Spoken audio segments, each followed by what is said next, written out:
the best man speech is something that not every man gets the opportunity to do.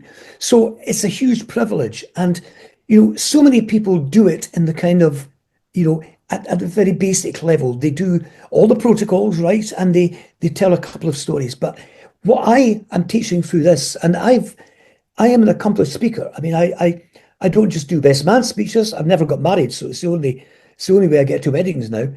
And I started, pretty rough, but it went down hugely well. By the time I'd finished the speech, because it was too long, the couple had probably divorced by then. But, it is about connecting emotionally. And I don't think many training things do that because it's an emotional occasion. If you ride the emotion, you're also conducting the emotion. People are in a happy place. And I talk a lot about delivery, but also about, treating the guests as an audience that has to be engaged. It doesn't mean you have to have them standing up and waving their hands. It means that they feel part of your narrative. And that's a skill that not everyone has. And I've really focused a lot on that. There's no PowerPoint. It's just me talking. Even if it's a bit rough around the edges, it's got deep embedded learning in it. And of course, people can go back to it again and again. And, it is more than just a listing. It's more than just a structure. It's how you weave in stories. It's how you could take one story and weave it through the whole thing.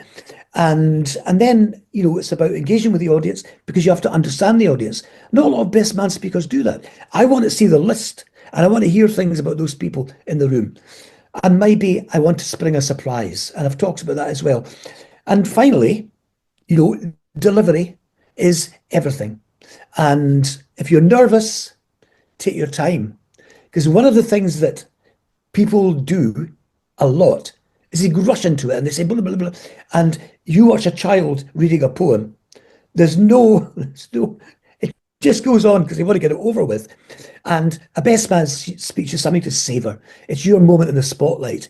And you want to be remembered forever after for that speech. And that's what I try and give people, a memorable experience for the audience.